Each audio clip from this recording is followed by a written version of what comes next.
Let's say you need a little bit of lemon juice. You usually take your lemon and you cut it in half, then you use a little bit of lemon juice, and then you've got all this lemon left over, so you put it in the fridge or something. And then when you come back, it looks like this. It's all rotten and dry and dehydrated and just rancid. You don't really want to use it anymore, and it's hard and crunchy like this one. There must be a better way to preserve your lemon and still get your juice. Well, there is. This is how. You take your lemon and you roll it, and then you want to take a sort of pin and just poke it in the bottom of the lemon, the exact bottom where the point is here. And then you squeeze, and all the lemon juice you want just pours out. Now the great thing is it's got a very small little hole in it now, so oxygen can't really get into it and make it rot, so it will stay fresher for longer.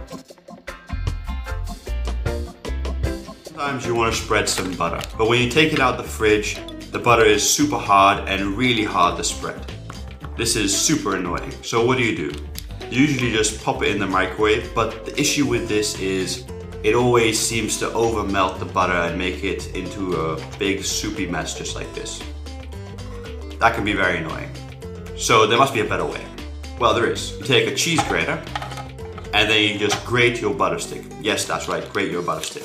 Now that's got two added benefits. One, it delivers energy to the butter by the grating motion, which makes it a bit softer, and also the higher surface area makes it softer quicker also. Lastly, it's in this funny, interesting spaghetti-like consistency, which now is super spreadable, so you can just spread it on whatever you want, and you have nice soft butter. Success!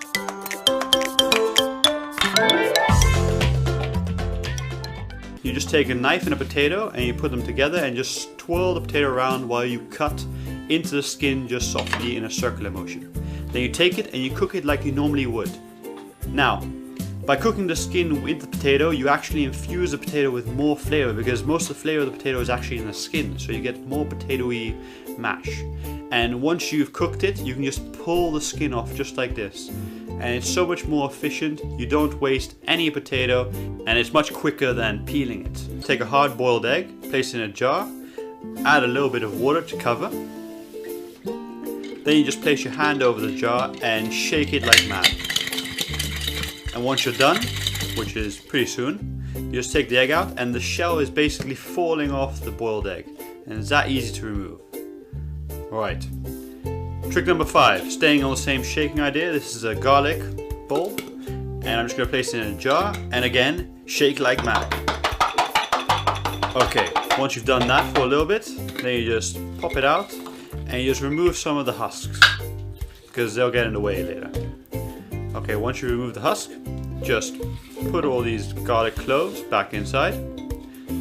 Alright, put the lid back on, and again, shake like crazy. Keep shaking.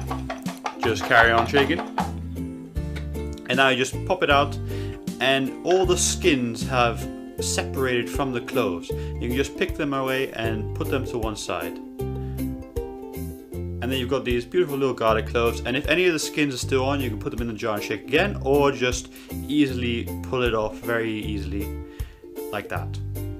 Okay. I hate it when you have old bread and it's super hard and you can't use it anymore. That's why I always keep my bread inside a plastic bag so it stays soft, just like this one here.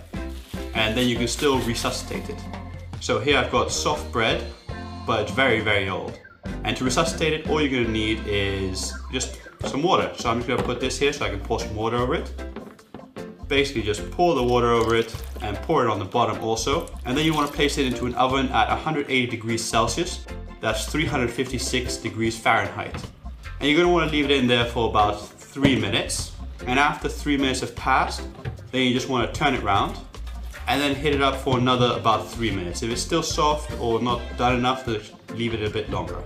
But once it's done, then you just pull it out and it's crispy again and crunchy, just like it was from the bakers. And the inside is nice and soft and tender and steamy and just delicious fresh bread. And this is like an old bread. This is like a week old, really. But it's super usable again and just great to use. So give this a try at home and let me know what you think. For this trick, let's assume you can't find your bottle opener, but you do happen to find your blowtorch. Well, just take it and turn it on, then aim it at the little air gap in between the cork and the wine, and what will happen is it will heat up the air and make it expand, pushing the cork out the top in a nice little explosive bang, just like this.